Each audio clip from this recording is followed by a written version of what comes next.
దేవునికి స్తోత్రం. ప్రియబిడ్డలారా, ఒక గమ్యము లేని తిరుగులాడే తండ్రిని బట్టి కూతురు కన్యగా మిగిలిపోయింది. అలాంటి తండ్రిని బట్టి ఎలాంటి పరిస్థితులను ఆ కుటుంబము, ముఖ్యంగా భార్య పిల్లలు ఎలాంటి పరిస్థితులను ఎదుర్కోవాల్సి వస్తుందో మనమందరము ఊహించగలము. ఇలాంటి వారు స్వార్థంతో కావచ్చు, కష్టపడని గుణము కావచ్చు. ఇటువంటి వారితో ఆ కుటుంబంలోని వారు ఎన్నో క్లిష్ట పరిస్థితులను ఎదుర్కొంటూ ఉంటారు.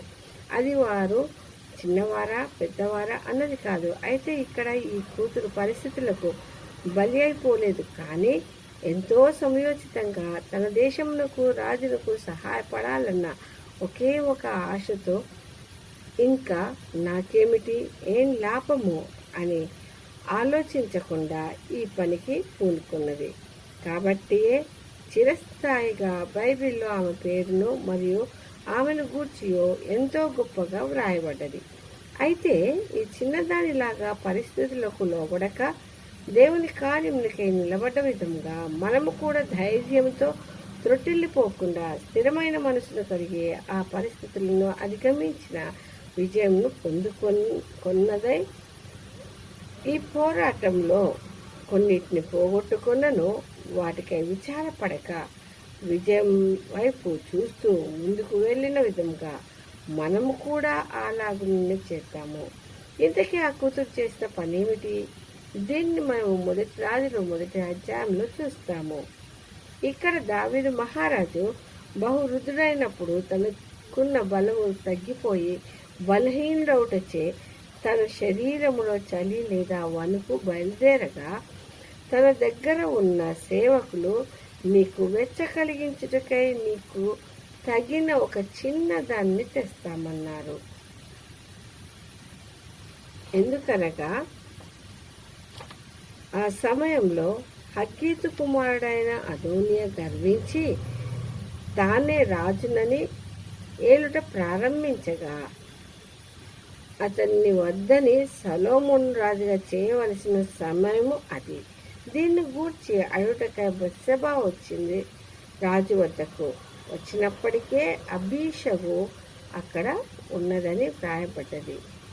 అందుకే ఆ చిన్నది రాజుకు తగినదై సరి అయినదై ఉండాలని, అతను ఒక మహారాజు అతనికి తగినట్టుగా ఉండాలని ఆ చిన్నదాన్ని తగినదై రాజు సముఖమందు రాజు దగ్గర ఆయన ముందరనే ఉండి రాజును ఆదరించేది గాను, వెట్టకలుగుటకై రాజు కౌగిట్లో పన్నుకున్నదనై బహు చక్కని చిన్నదాన్ని తీసుకొని వచ్చింది.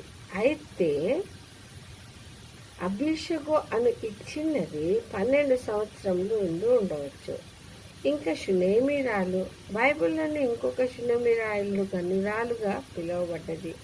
దేవుని ప్రవక్త అయిన ఎలీషాకు గదిని కట్టించింది.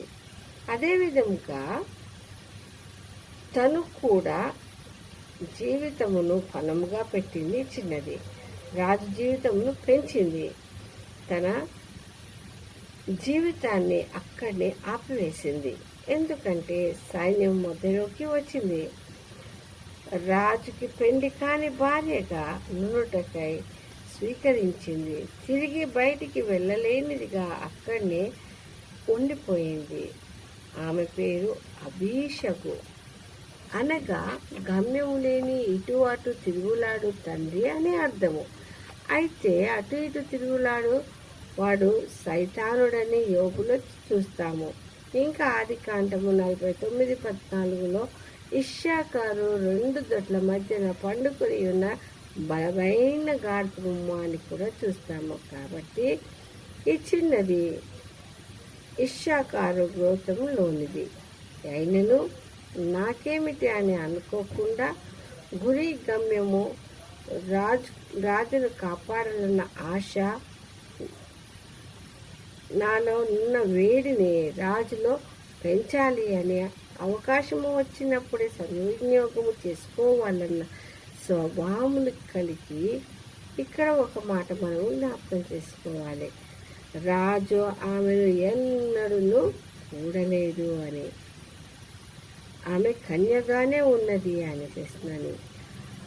ఇంకా నాకేమిటి మిగిలింది అని అను అనుకోకుండా మనము కూడా క్రీస్తు యేసు సంబంధులుగా లోకాశలను విడిచిపెట్టి నాకేమిటి లాభము అనే ఈ రోజుల్లో దేవునికై జీవమును కలుగజేయుటకు గమ్యము గురిని ఆశను కలిగి కార్యసాధకులుగా జీవించుటకై అవకాశములను సద్వినియోగపరుచుతున్నాము. ఆ విధంగా నడుటకై తన కృపను తన తోడును మనకు అనుగ్రహించును గాక. ఈ కొద్ది వాక్యమును దేవుడు దీవించును గాక. ఆమేన్, ఆమేన్, ఆమేన్.